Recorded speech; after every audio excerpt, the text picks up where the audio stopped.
Hello everyone, welcome to our channel. ఆంధ్రప్రదేశ్లో mega DSC మరింత ఆలస్యం కానున్నది. 16,347 ఉద్యోగాల భర్తీకి, టీచర్ ఉద్యోగాల భర్తీకి నోటిఫికేషన్ విడుదల చేస్తామని కొత్తగా ఏర్పడిన కూటమి ప్రభుత్వం మొదటి సంతకం ఈ మెగా డిఎస్సి పైన చేసింది.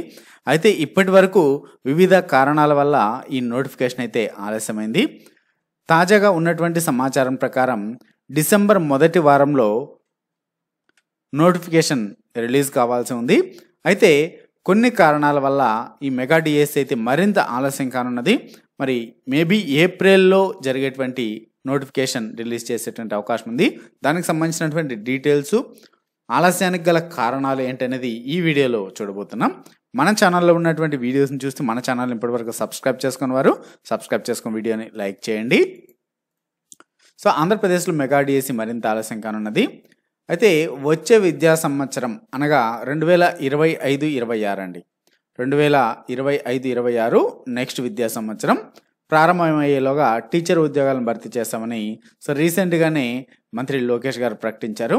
అయితే దీన్ని బట్టి నోటిఫికేషన్ ఎప్పుడు వచ్చేటువంటి అవకాశం ఉందని మనం ఎక్స్పెక్ట్ చేయొచ్చు. అంటే ఏప్రిల్లో విడుదల చేసి మేలో ఎగ్జామ్ నిర్వహించేటువంటి అవకాశం ఉంది.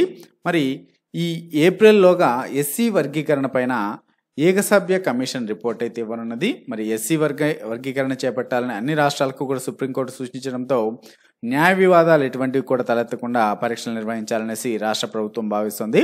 సో ఈ కారణం చేత మెగా డిఎస్సి అనేది మరింత ఆలస్యం అయ్యేటువంటి అవకాశం ఉంది. సో కాబట్టి ఈ ఆలస్యం కావడంతో కొందరు అభ్యర్థులు ఏం చేస్తున్నారంటే చదువుపైన నిర్లక్ష్యం వహిస్తున్నారండి. సో నోటిఫికేషన్ రిలీజ్ కాకపోవడంతో వాళ్ళు యొక్క మోటివేషన్ అనేది తగ్గిపోయినగా డిమోటివేట్ అయిపోయి చదువుపైన నిర్లక్ష్యం చేస్తూ ఉన్నారు. అలా చేయడం వల్ల చదువులో వెనకబడేటువంటి అవకాశం ఉంది.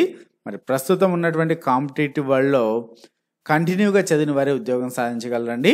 మరి నోటిఫికేషన్కి ఇంకా సమయం ఉండడం అనేది ఒక గొప్ప అంశంగా భావించవచ్చు.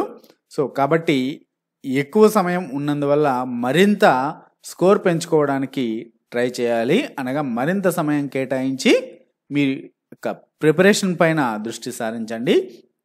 ప్రతి ఏటా కూడా డిఎస్సి ద్వారా టీచర్ పోస్టులను ఎప్పటికప్పుడు భర్తీ చేస్తామని కూడా సీఎం చంద్రబాబు నాయుడు గారు చెప్పారు. కాబట్టి సో మీ యొక్క ఎడ్యుకేషన్ అయితే అనగా ప్రిపరేషన్ అయితే ఎప్పుడు ఆపకండి, ప్రిపరేషన్ కంటిన్యూషన్లో ఉండండి. మరి ఆలస్యమైన కూడా ఎవరైతే ఓపికగా చదువుతారో వాళ్ళకే ఈ టీచర్ ఉద్యోగాలు అనేది వచ్చేటువంటి అవకాశం ఉందండి.